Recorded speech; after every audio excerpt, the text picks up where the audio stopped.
Tita Ching Kitchen Channel. Yan, ngayong umaga po ay magkape lang po muna tayo. Kape-kape lang din pag may time. Yan. Ngayong umaga po ay gagawa po tayo ng palabok. Ayan.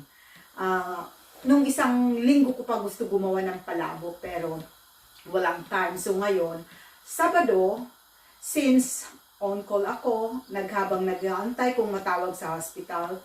So, I thought, I will make a palabok pang merienda ng pamilya. Ayan. So, guys, samahan niyo muli si Tita Ching para tayo'y magluluto ng palabok. So, guys, ito na po ang ating mga ingredients. Of course, I got here a palabok noodles.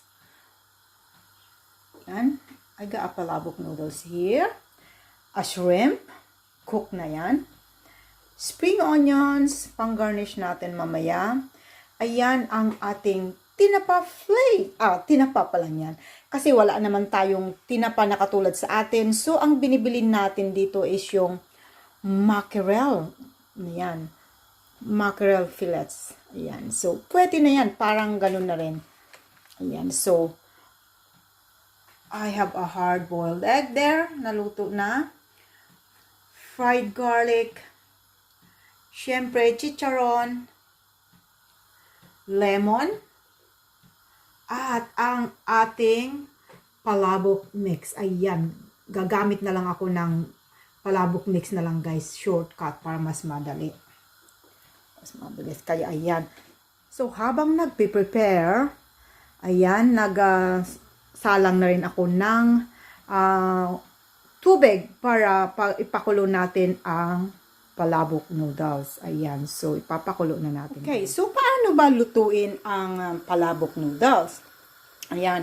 So, kanina guys, nagpakulo na ako ng tubig. So, pag kumulo na yung tubig ninyo, ilagay nyo na yung noodles. Pero, pagkalagay nyo, pag na-soak na, make sure na, ganun nyo ba, gagamit kayo ng ganito na yung noodles na sandok. At kailangan paghiwa-hiwalayin mo yung noodles para hindi sila dikit-dikit. Kinanong ko lang. So, lulutuin ko ng about 15 minutes. Okay. So, after 15 minutes, i-drain ko na siya. At babanlian ko siya ng malamig na tubig para hindi siya maging malapsa. Dahil pagka hindi mo binanlian ng malamig na tubig, yung noodles mo patuloy pa rin na naluluto sa init niya, sa sarili niyang init. So, magiging malapsa yung noodles. So, we have to banlian ng malamig na tubig. Kahit yun lang yung nasa tap water. So, I'll show you naman ito. Guys, i-drain na natin. Okay. So, ito ilalagay ko na sa strainer. Ayan.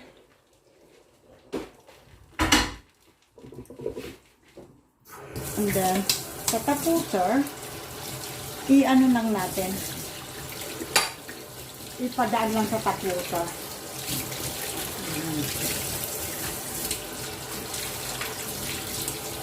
Ayan, para hindi na siya ma-overcook.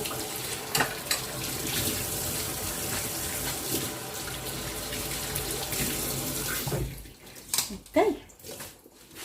Ayan, so luto na yung ating palabok noodles. So, ilagay ko lang muna dyan para ma-drain. Okay guys, so ito na po ang ating mga palabok ingredients. Ayan, luto na po yung ating noodles, palabok noodles. Yung kalahating kilo na noodles ay ayan po. At saka yan, so dalawang container, dalawang bandihado if you like. Ayan, so ayan po yung aking smoke mackerel flakes. Tingnan natin kung napapansin nyo, dalawa sila. Kasi yung isa pang toppings at yung isa pang-dita ko. Ayan, mayroon din akong garlic fried fried garlic, pang toppings din. At saka yung spring onions, toppings natin. Ayan, yung shrimp. At saka itong yung ating chiraron. Yung prepare ko kanina. And of course, boiled egg. Ayan. So, ang gagawin natin guys, ngayon ay gagawin na natin yung sauce. Ayan. So, sauce na lang ang kulang nito. Let's go and prepare the sauce. Okay, so guys, gagawin na natin yung ating palabok sauce. Okay, so magigisa lang po ako ng bawang at onions. Ayan, mainit na. Kanina ko pa siya pinapainit.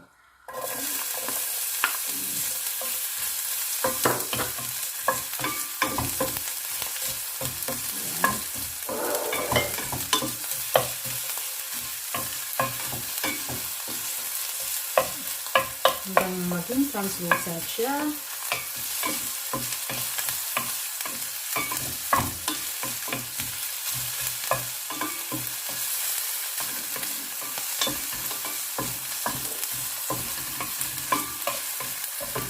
Bawang.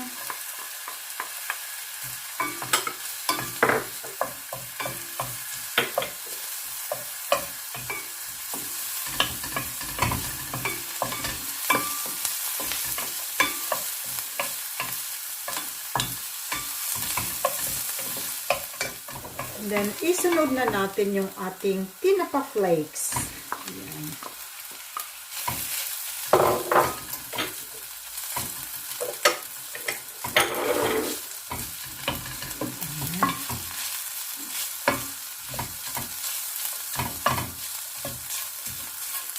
Napakasimple at napakadali po itong sauce na gagawin natin.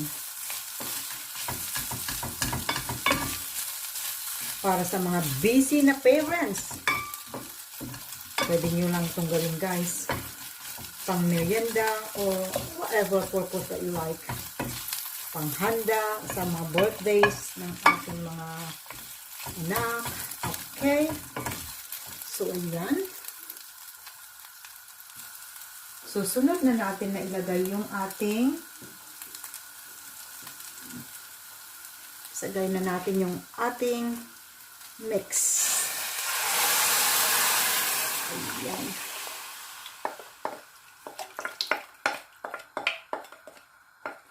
Ayan. So, pabayaan na lang natin guys na kumulo until we reach the desired thickness of our sauce. Ayan. Ang technique nito daw ay kung yung sauce ay kakapit na dito sa iyong spoon or yung sandok mo, ayan, pwede na pagka yung sauce ay, if it is already thick enough, or so didikit na siya diyan. Okay, so pabayaan lang na po natin na kumulo at ipapakita ko na po sa inyo after na okay na. Okay? See you in a minute, guys. So, importante guys na balik-balikan natin. Oh, ayan, na haluin. Kasi, baka dumikit sa ilalim. Kaya bantayan natin. Pero ito ngayon, mukhang, ano na siya, oh, malambot na. Malambot. Nagiging lumapot na siya, guys. Ayan.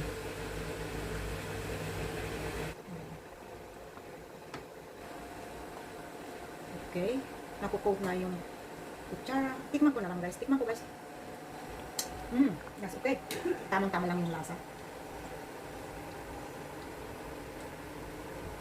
Okay, so I just pakulang ko pa ulit, guys, for a couple of minutes. And then, that will be it. Okay, guys. So, this is now ready. Yan. Kung mapapansin nyo, guys, ayan. Pag ginano nyo yung kutsara, dumidikit na siya sa likod ng kutsara yung sauce. So, yan po yung palatandaan na okay na siya. Na ready na siya. Ayan. So, that's it. Patayin na natin yung flame. Ayan. Okay. Okay, guys. So, lalagyan na natin ng sauce ang ating palabok noodles. Kasi luto na siya. Handa na. Okay.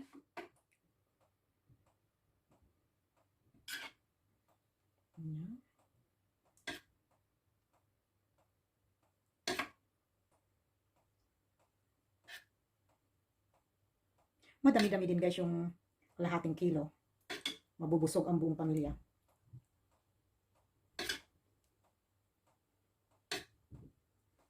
Okay. Okay guys, so ito na po yung ating palabok. Yan. Masarap na yan. Masarap na masarap. Napakasimpleng gawin po. Simpleng mga ingredients lang po. So, pwedeng pang negosyo. O, diba? Yan. Simple lang, guys. So, for the exact measurements for this recipe, please just click the description box below. Yan. Once again, guys, thank you very much for all the support. Yung walang sawa ninyong panunood at suporta sa aking mga videos na ina-upload dito sa aking YouTube channel. Maraming salamat po. At hanggang sa muli, see you again tomorrow guys in my next video. Bye!